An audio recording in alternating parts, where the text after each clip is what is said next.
Hello friends, welcome to NRG online classes. आज हम science के कुछ क्वेश्चन करने वाले हैं। चलिए शुरू करते हैं।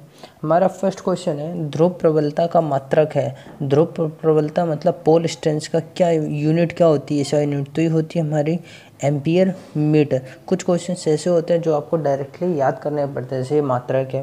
फिर आया हाइड्रोजन के वर्ग क्रम की विभिन्न श्रेणियों में जो पूर्ण रूप से पराबैंगनी क्षेत्र में होता है, मतलब इन चारों ऑप्शन में से कौन सा पराबैंगनी क्षेत्र में है? तो ये होता है हमारा लाइमन। अगर हम बात करें अब यहाँ पे बामर की, तो बामर जो होता है ये हमारा होता है अदृश्य क्षेत्र में। जो बामर होता है ये होता है हमारा अदृश्य के क्षेत्र में, और लाइमन होता है हमारा पराबैंगनी क्षेत्र में, और जो फुंड और पाश्चन होते हैं ये हमारे अवरक्त क्षेत्र में होते हैं। तो आपको ये भी याद रखने हैं सारे। फिर इसके बाद ठोस की संरचना का अध्ययन करने के लिए हम लोग किस किरण का उपयोग करते हैं कि ये ठोस की संरचना? तो ये है हमारा ऑप्शन सी, एक्स किरण। नेक्स्ट क्वेश्चन है हमारा, सभी धातुओं का विशिष्ट प्रतिरोध सर्वाधिक प्रभावित होता है, मतलब जितनी भी धातु हमारे मेटल उनका जो स्पेसिफिक रेजिस्टेंस है वो सबसे ज़्यादा किसकी वजह से चेंज हो जाता है? तो ये होता है हमारा तापमान द्वारा। फिर 0.5 ओम की प्रतिरोध को एक अन्य प्रतिरोध के साथ समांतर में जोड़ा जाता है। तो समांतर क्रम में जोड़ते हैं तो अपान में चलते हैं, तो 0.5 अपॉन आर इसके साथ जोड़ दें के तो हमारा 0.1 का तुल्य प्रतिरोध। तो जो तुल्य प्रतिरोध है वो कितना दे रहे हैं? 0.1 दे रहे हैं। तो हमारा दूसरा प्रतिरोध हमें आर का मान निकालना है, तो हम इसको लिख सकते हैं 1/r बराबर 0.1 माइनस 0.5, पॉइंट हटाया 0 बढ़ाया, पॉइंट हटाया 0, 5 दूनी 10, 10 में 2 गए 8, तो 1/r बराबर 8 आया। तो r का मान क्या हो जाएगा? 1/8 ओम। तो ऑप्शन सी इज करेक्ट। फिर इसका क्वेश्चन आए, किसी परपथ में उत्पन्न वैद्युत शक्ति P बराबर तो ये तो बहुत बार पढ़ा होगा। P बराबर क्या होता है? VI होता है। तो option B is correct. Next question हमारा, क्रमिक निस्पंदों के बीच की दूरी, मतलब क्रमिक निस्पंदों लगातार एक निधर निस्पंद है और लगातार दो निस्पंदों, अगर ऐसे बोल रहे दो निस्पंदों के बीच की दूरी λ/2, दो प्रस्पंदों के बीच की दूरी फिर भी λ/2, एक निस्पंद और एक प्रस्पंद के बीच की दूरी बोल दे तो λ/4 हो जाएगा।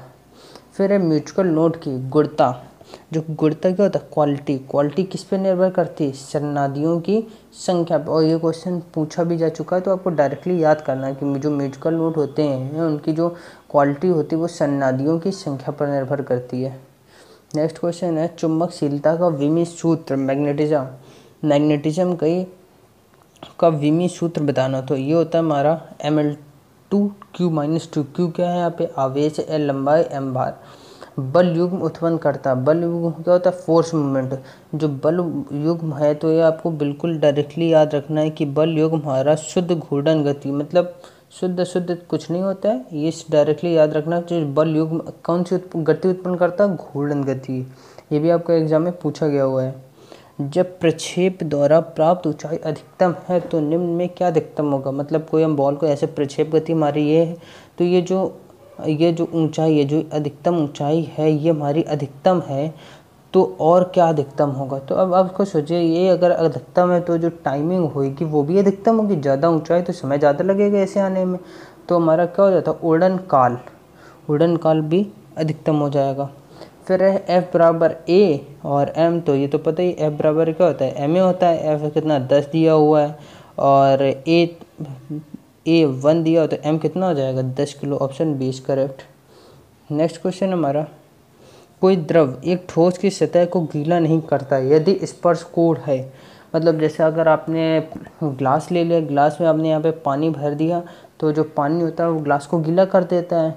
तो अगर आपको याद रखना, वो द्रव जो ये जो सतह को गीला कर रहे हैं वो हमेशा कोण जो होगा वो 90 से कम का बनाएंगे। वो जो कोण बनाएंगे 90 से कम, मतलब वो न्यून कोण बनाएंगे। जो गीला करते हैं, अब यहाँ पे पूछ रहे गीला नहीं करते हैं, वो 90 से ज़्यादा का कोण बनाते हैं। जैसे हमारा जो होता है मरकरी गीला नहीं करता है, तो ये क्या हो जाएगा? दीर्घ कोण। मरकरी कितने का कोण बनाता है? मरकरी अगर ये भी पूछते हैं कि कोई पारा और शुद्ध कांच के बीच कितने का कोण बनता है? 135 डिग्री का कोण बनता है।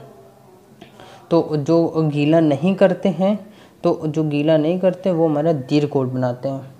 नदी में ऊंचाई से कूदने पर शारीरिक रचना, आपने देखा होगा जो लोग ऊंचाई से कूदते वो कैसे होते थे, सिकुड़ जाती है। नेक्स्ट क्वेश्चन है, दूरबीन से में देखा जाता है, दूरबीन से क्या करते हैं, दूर की वस्तु देखते हैं। यदि पृथ्वी घूमना बंद कर दे तो विषुवत रेखा पर जी का मान, विषुवत रेखा पे जी का मान क्या होगा, बढ़ जाएगा और ध्रुवों पर जी का मान कम हो जाएगा अगर पृथ्वी घूमना बंद कर दे।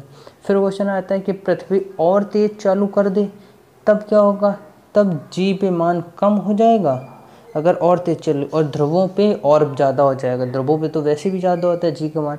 तो अगर पृथ्वी और तेज चलने लगे तो ध्रुवों पे और ज़्यादा हो जाएगा और विषुवत रेखा पर कम हो जाएगा। इस पे था पृथ्वी घूमना बंद कर देगी तो विषुवत रेखा पे बढ़ जाएगा, ध्रुवों पे कम हो जाएगा, एक दूसरे को उल्टे होते हैं। तो आज के लिए हमारे इतने ही क्वेश्चन थे। अगर आपको वीडियो अच्छा लगा हो तो चैनल को लाइक शेयर और सब्सक्राइब जरूर करें। जय हिंद।